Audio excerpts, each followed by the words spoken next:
السلام عليكم ورحمة الله تعالى وبركاته كلنت waxaan wanaagsan saaxiibayaal soo dhawaada muuqaalkan waxaan ku soo qaadan doonaa 10 qodob oo qofkii joogteeya uusan ku qasaari doonin intaan muuqaalku guda galin hadaan ugu cusubtaan u sabiir muuqaalkii noo la galay sharta ka ilaawin qaybta comment ugu reeb wixii fikirkaaga ama talay tusaale mahadsanidin numberka koowaad ka cabsashada Allah subhanahu wa ta'ala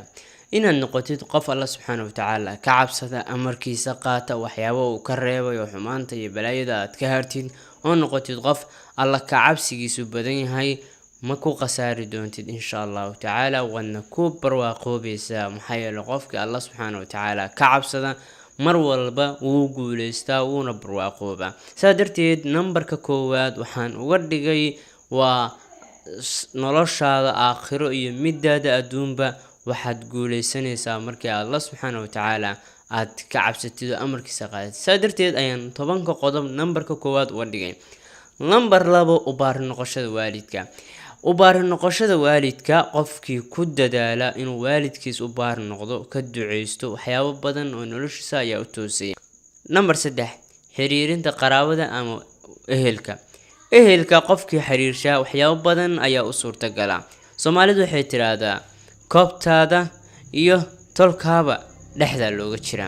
micnaha qofkii tolkiisa ka taga ama dadkiisa gooya ama aan xiriirin maalin uu ugu baahi badan yahay ay xusuusan doona waana maalin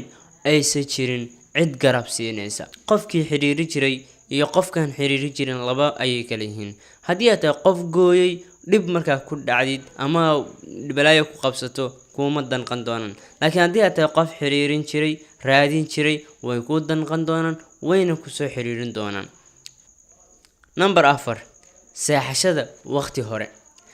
haddii aad doonaysid noloshaada inaad guuleysatid waa inaad waqti hore seexataa habeenkii 6 saac ee hore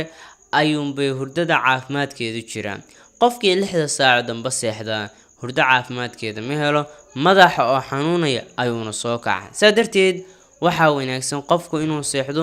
fiidka hore haddii uu soo jeedayna 6 saac iyo wixii ka dambeeya uu soo jeedo number 5 kicidda waqti hore inaad waqti hore kacdid oo subaxiya oo aad noqotid qof firfircooni la soo kaca nashaadad la soo kaca aada masaajidka Allah soo tukada yimaada hurdada aan ku laaban shaqo taga waxay ka saacidaa in maalintaadu ay noqoto maalin barakaysan maalin barwaaqaysan maalin aan balaayo oo dhan ku taaban sadarteed noloshaada ku dhis subax hore inaad kacdid fiid hore waa inaad seexataa si aad subax hore u kacdid sadarteed mar walba laazim labadaas qodob way isku xiran yihiin number 4 iyo number 5 way isku xiran yihiin ma kala maarmaan fiid hore seexo si aad subaxii u kacdid hurdada caafimaadkeedu waxay ku jirtaa 6 saac hore noloshaada barakadeeda ama maalinka barakadeeda waxay ku jirtaa inaad subax hore kacdid marka way isku xiran yihiin labadaas ma kala dheera waa mar walba lamaane isku dhagan sadarteed joogtay labadaas waxaad heli doontaa waxyaabo badan oo aad u baahan tahay number 6 wax akhris joogta qofku mar walba uu yahay qof wax akhriya ku mashquula wax akhrinta ka daba wareega cilmi baarista mar walbana raasha inuu wax baaro wax akhriyo noloshiisa ka dhiga waxa uu noqdaa qof dunida la socda waxa uu noqdaa qof aan waxyaabo badan ka qarsoonin balse haddii aad tahay qof wax akhriskiisa uu joogto ahayn ama aan waxba akhrin waxaad noqon doontaa qof noloshiisa hoos u dhac weyn ay sameyn doonto maxaa yeelay dadka noloshoodu horumarto waa dadka wax akhriya waa dadka wax daraaseeya waa dadka cilmiga inta badan ku dhex jira sadarteed waa inaad tahay qof wax akhris joogta mar walba la yimaada wax akhriskaaga ka dhig mid joogta si aad u noqotid qof guuleysta number 7 jimicsi joogta jimicsigu waxa uu ka qayb qaataa in jirkaaga dhidid badan oo qashin ah oo ku jiray banaanka u soo baxo jimicsiga jirka bes lama rabo jimicsiga maskaxdan waa la rabaa waayo qofku markuu maskaxdiisa si fiican uga fakaro wax badan baaro maskaxdiisu waxay noqon doontaa mid waqti qaadato haddii aad doonaysid nasiinadana waa inaad maskaxdaada dejisa seexatid nasiinada maskaxda waa inaad seexataa caafimaadka jirkana waa inaad jirkaaga mar walba ka dhigtaa mid si fiican u shaqeeya, waa inaad jimicsi samaysaa, waa inaad dhidid ka bixisaa jirkaaga. Dhididkaas wuxuu u noqon doonaa dhidid caafimaad. Jirkaaga ayaa soo baxayo quruxdiisii iyo tayadiisii, firfircooniya caafimaadna waad helaysaa haddii aad joogteydid jimicsiga.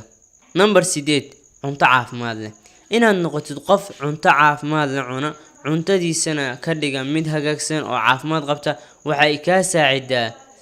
caafimaadka jirkaagu inuu tooso. Waxaan hore kuugu sheegay inaad u baahan tahay jimicsi si jirkaaga caafimaad u helo, balse haddii aadan cunto caafimaad leh cunin ama cuntadaadu aysan noqonin cunto caafimaad qabta, jirkaagu ma awoodi doono inuu noqdo jir u dulqaata ama u adkaysta jimicsiga. Number 9, xamdinaq badan. Waa inaad la timaadaa mahadnaq badan. Micnaha ugu horreyn waa inaad Allah subxaanahu wa tacaala u mahadnaqdaa oo tiraahdaa Ilaahow adigaa mahad leh, wax walba oo isid ila wada ku mahadsan, xaalad walba ku sugan ila wada ku mahadsan. Ilaahu nimcadaada ma koobi karo, mana tiri karo. Mar walba Ilaahu adigaa mahadsan, Ilaahu adigaan kugu shukrinaya. Qofku haddii uu Allah subxaanahu wa tacaala u mahadnaqo waa qof guulaystay.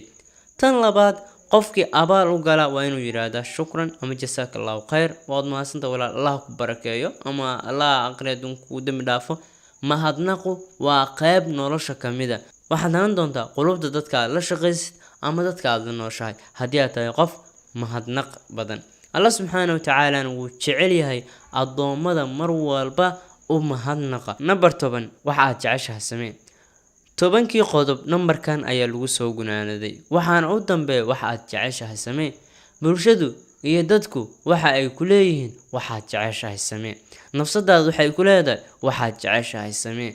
Laakiin Allah subxaanahu wa tacaala waxa uu ku leeyahay waxaan ku amray yeel, naf iyo shaydaanna ha raacin. Waxa aad jeceshahay samee waxaa loola jeedaa in waxa aad adigu hubbiga u leedahay jeceshahay inaad guul ka gaarto aad samaysid. Wixii xumaana kugulama talinayo, balse wixii khayr ah oo jeceshahay inaad samaysid, waxbarasho haddii tahay inaad kulliyad fiican baratid, haddii ay tahay inaad ganacsi fiican abuuratid, haddii ay tahay inaad dalxiis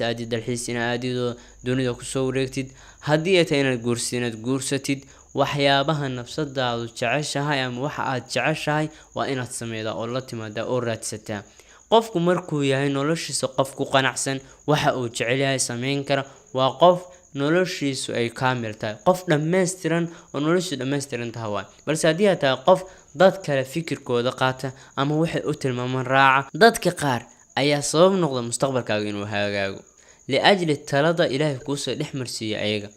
Dadka qaarna sabab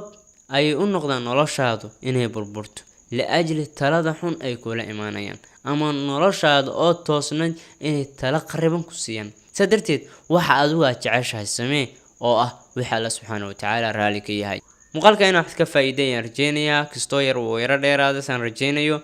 mar kale soo dhawaad saaxiibayaal. hada wabillahi tawfiiq. Assalaamu calaykum waraxmatullaahi wabarakaatuh.